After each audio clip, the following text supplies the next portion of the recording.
Il est 9 h sur TV Finance et c'est l'heure de Chronocac. On s'intéresse donc à l'indice parisien avec Antoine Quezada. Bonjour Antoine. Bonjour. Alors que nous dit la configuration technique du CAC après cette belle séquence de hausse? Eh bien, qu'est-ce qu'elle nous dit? Vous vous souvenez que depuis des semaines, voire même plus d'un mois ou deux même, j'avais comme objectif théorique de hausse les 6300 points, 6302, bon, qu'on a légèrement dépassé en début de semaine. Donc pour moi, c'était mon objectif de moyen terme, qui rapidement est devenu de court terme, puisque ça s'est accéléré. Je n'imaginais pas qu'on atteindrait ces niveaux aussi vite. Alors ça ne veut pas dire qu'il n'y a plus de potentiel de hausse. Je pense qu'à moyen terme, il y en a encore, puisque le contexte, malgré tout, nous donne de l'optimisme, comme j'avais eu l'occasion de l'évoquer. Néanmoins, maintenant, je suis assez inconfortable à court terme sur ce niveau-là, parce qu'effectivement, pour moi, c'était une vraie barrière. Et effectivement, le marché l'a même reconnu comme étant une barrière, puisqu'il ne faut pas oublier que mercredi, on a quand même une journée de baisse avec des gros volumes. Alors que toute la hausse de ces derniers jours se faisait avec des volumes relativement faibles. Donc c'est une résistance très forte? C'est une résistance forte, c'est-à-dire qu'elle a été reconnue. Moi, ce qui m'importe, c'est comment réagissent les investisseurs, parce que c'est eux qui font les supports et les résistances. Et cette résistance, donc, elle a provoqué des dégagements, puisqu'il y a eu des volumes baissiers. Donc rien de dramatique, visiblement, puisqu'on est toujours sur cette tendance haussière. Alors, par rapport à la fin de séance d'hier, effectivement, on a commencé à sentir aux États-Unis, en tout cas Joe Biden a laissé entendre qu'il voulait taxer un petit peu les riches. Enfin bref, ce serait normalement de nature à freiner les velléités haussières puissantes, en tout cas à court terme. Et donc tout ça pour vous dire que moi, j'inviterais à la prudence ces jours-ci. On a atteint un niveau de résistance qui, d'après mes estimations, était assez solide.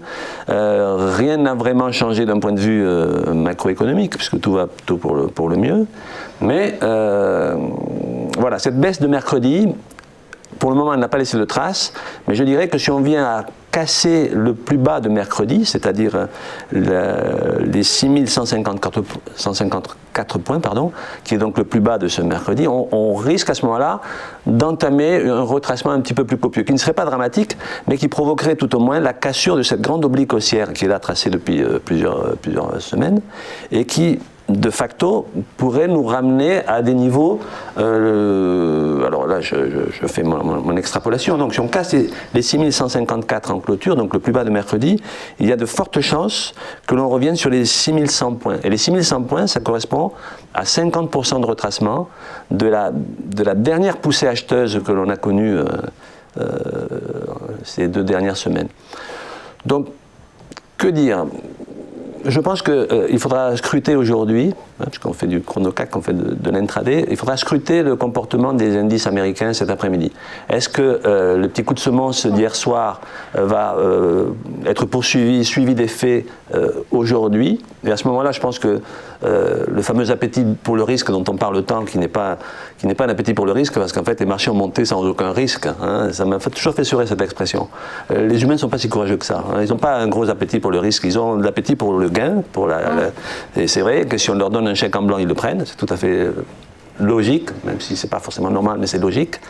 Donc, scrutons le comportement des US cet après-midi et voyons si effectivement cet appétit pour le risque va se poursuivre à court terme ou s'il va y avoir un petit coup de frein. Moi, mon sentiment, c'est qu'il risque d'avoir un petit coup de frein, mais peut-être que je me trompe. En tout cas, sur les niveaux actuels, pour moi, je suis assez neutre sur le très court terme. Donc prudence pour ces prochains jours. Et ensuite, bon, sur du moyen terme, je dirais que graphiquement, en tout cas, il n'y a rien qui s'oppose à une continuation de la hausse au-delà des 6300 points. Donc prudence pour aujourd'hui et surveillons ce que font les US. Alors pour l'ouverture de ce matin, on a ouvert en très légère baisse, c'est-à-dire pratiquement rien. Donc voilà mon sentiment. On verra pendant la journée. Merci beaucoup Antoine Quezada. Je rappelle que vous êtes trader, formateur et coach chez AQTS.